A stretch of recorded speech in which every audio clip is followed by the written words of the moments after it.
UGC के बीच करणी सेना की काले टीके वाली होली एक तस्वीर ने सियासत में गदर काट डाली। दिखाई होली के बीच करणी सेना ने ऐसे आक्रामक तेवर, उतर गया नेताओं का फीवर। यूजीसी विरोध के बीच राजस्थान में हुआ बड़ा ऐलान, दिल्ली तक चढ़ गया सियासी तापमान। सोशल मीडिया पर तस्वीरों ने काटा ऐसा बवंडर, देखकर हर कोई रह गया सन्न। राजपूत करणी सेना की होली के बीच हुंकार, मच गया सियासत में अभी से हाहाकार।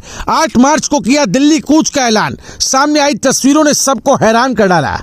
यूजीसी का मुद्दा पिछले कुछ समय से सुलग रहा था, लेकिन होली के दिन जो तस्वीरें सामने आई, उन्होंने इस बहस को नई आग दे दी।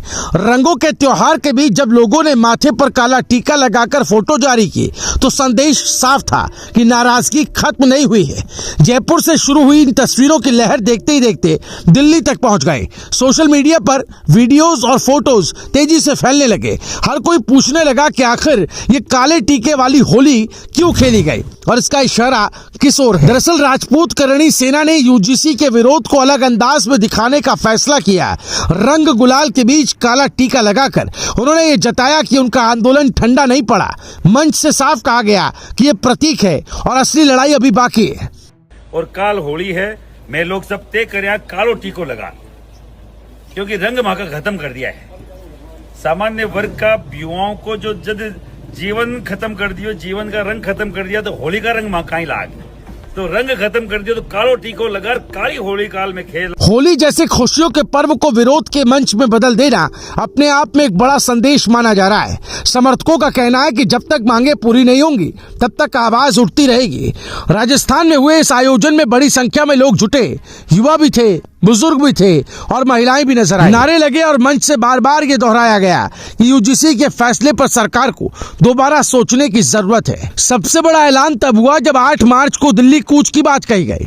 इस घोषणा ने सियासी हलकों में हलचल और बढ़ा दी, क्योंकि ये संकेत था कि विरोध अब राज्य तक सीमित नहीं रहेगा, बल्कि राष्ट्रीय स्तर पर ले जाया जाएगा। दिल्ली तक इस गूंज का पहुंचना अपने आप में बड़ा संकेत माना जा रहा है। राजनीतिक जानकार कह रहे हैं कि अगर यह आंदोलन और तेज हुआ तो असर चुनावी समीकरण पर पड़ सकता है। सरकार के सामने अब 2 रास्ते हैं, या तो संवाद से समाधान निकाला जाए या सख्त रुख अपनाया जाए। लेकिन जिस तरह होली के बीच ये विरोध दिखाया गया, उसने साफ कर दिया कि ये सिर्फ बयानबाजी नहीं, बल्कि संगठित रणनीति है। त्योहार के बीच इस अंदाज में संदेश देना ध्यान खींचने की कोशिश भी माना जा रहा है। सोशल मीडिया पर वायरल तस्वीरों में चेहरे पर काला टीका साफ दिखाई दे रहा है। समर्थक इसे आत्मसम्मान की पहचान बता रहे हैं और कह रहे हैं कि ये शांतिपूर्ण विरोध का तरीका है। वहीं विरोधी इसे बेवजह का तनाव पैदा करने वाला कदम कह रहे हैं। लेकिन इतना तय कि इसने चर्चा को नया मोड़ दे दिया। होली के रंगों के बीच जब काला टीका नजर आया तो लोगों का ध्यान तुरंत खिंच गया। अब चर्चा सिर्फ यूजीसी तक सीमित नहीं रही, बल्कि ये सवाल भी उठ रहा है कि क्या ये आंदोलन आगे चलकर और बड़ा रूप ले सकता है। फिलहाल सरकार की ओर से आधिकारिक बयान सीमित है, लेकिन अंदर खाने बैठकों की चर्चा चल रही है, क्योंकि 8 मार्च को दिल्ली कूच का ऐलान अब केंद्र बिंदु बन गया। अगर बड़ी संख्या में लोग राजधानी पहुंचे तो मामला और गर्मा सकता है। सवाल यही है कि क्या बातचीत से रास्ता निकलेगा या सियासी टकराव बढ़ेगा। राजपूत करणी सेना की काले टीके वाली होली ने इतना जरूर साफ कर दिया कि यूजीसी का मुद्दा फिर से सुर्खियों में आ गया।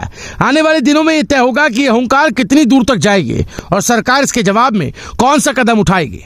अभी के लिए इतना साफ है कि रंगों के बीच उठी ये आवाज चुप रहने वाली नहीं दिख रही और सियासत में इसका असर जारी रहने वाला है। Bureau report, news live TV.